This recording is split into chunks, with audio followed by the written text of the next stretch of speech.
I'm Alana Burke, CEO of Your Life's Workshop, coach to entrepreneurs and solopreneurs across dozens of industries, and host of Good Business. With nearly 20 years' experience helping hundreds of clients create profitable, ethically driven, and sustainable businesses based on their life's work, I'm here to teach you how to do great work, make great money, and make a positive impact without feeling like you need a shower afterwards.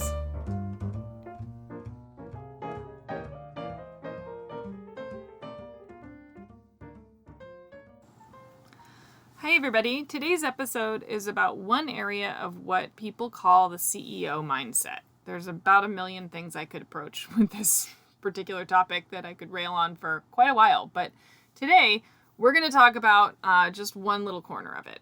So first we're going to dig into what people think this phrase means, then we'll talk about what it actually means in the context that we're going to talk about, which is mostly around power. And finally, we're going to wrap up with some simple truths about how to do this better and why doing so is necessary to actually grow. So first, as solopreneurs, we are told so many of the wrong things. My God, we're told so many wrong things. We're told to always stay positive, to focus on your assets, to look for what's marketable, be brave, promote. But most people regard the CEO mindset as essentially thinking like a leader, right? All these things are true. They just aren't the whole story. To think like a CEO, you also have to look hard at the hard stuff, the dark stuff, and that's what we're talking about today, the dark stuff. None of these statements about how to lead are actually really all that meaningful or useful. Why? Because leadership is a wholly subjective concept in and of itself. Getting people to buy from you or follow you is not the definition of leadership that I use. For me, leadership is defined with far more nuance and subtlety. In a nutshell, and so today's episode has a little more context of where I'm coming from. For me, leadership is about understanding one's power and wielding it responsibly. Like all Spider-Man and shit, right? With great power comes great responsibility. It's about looking for pioneering paths and being brave enough to take them first, to be the first one out. And finally, it's a willingness to teach others to follow carefully in your footsteps and giving them every tool you can to succeed on their own version of that same path. Today, we're talking about the one aspect of that which is about responsibility. How thinking like a CEO actually means facing the dark, paying attention to threats, noticing what's wrong so you can actually fix problems, even when those problems are within you.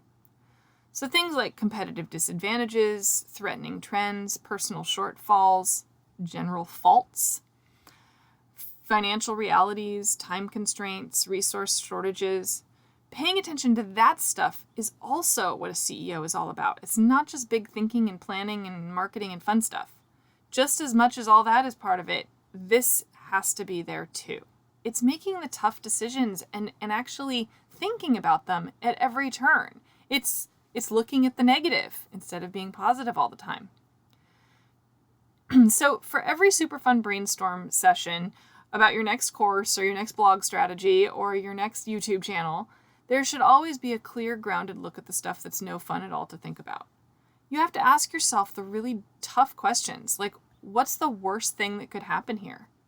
What could people misunderstand about what I'm putting out?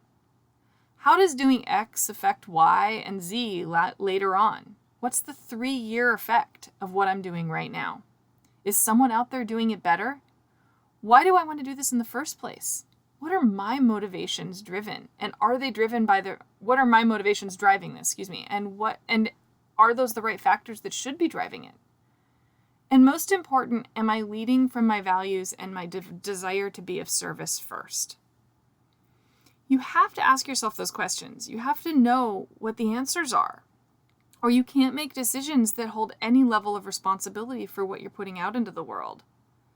So when I think about a project, when I think about when I'm doing something new, and my projects tend to take a really long time because I think so hard about them, I have to think about the fact that I have a lot of credibility. I have to notice the power that I have and understand it. I have to pay attention to the fact that when I talk, people listen. Maybe if it's even 5 people or 10 people or 5,000 people, it doesn't matter. If I give one person terrible advice that was short-sighted or ill thought out, I could ruin their life. And taking responsibility for that isn't about ego. It's about knowing that that's a possibility, that there could be somebody who you might be the only voice they listen to. And that's a possibility always. It has to sit in there with all of those thoughts of, yeah, but you're not their only teacher, and they have plenty of other influences, and you're not responsible for their behavior. But you are responsible for yours. And that's what I'm talking about. It's knowing that's in there, right? Knowing that that's a possibility is extremely important. So the next time you're working on a project, I want to challenge you to not just think positive. Think negative too. Pay attention. Really, really think about what the worst case scenario could be. Think about how many marketers don't do that. What's the ramifications? How might people take something that you say? Like, what are they seeing that you might not be seeing? Ask for feedback. Ask for feedback from people of other cultures. Ask for feedback from people of other socioeconomic levels than yourself. Get out of your comfort zone and notice that in the land of the internet, things are going to have a ripple effect. Where might those ripples go? You know, if you think about the biggest version of your success, what could happen if you don't think about what the dumb joke that you made today could end up, how they could play out 5 years from now, right? You got to think through everything these days. And I think far too few people that are solopreneurs bother to do this. So I really want to be the voice that encourages you to. All right. Okay, everybody. I hope you have a really great day. Thanks for joining us on today's episode. And please subscribe at thegoodbusiness.co on our regular old website. It's not as sexy as iTunes, but it does afford you first opportunity at some of the cool free courses that we're going to be offering very, very soon. And all right. I think that's it for me. You guys have a great day. Bye-bye. Thanks so much for hanging out with me today.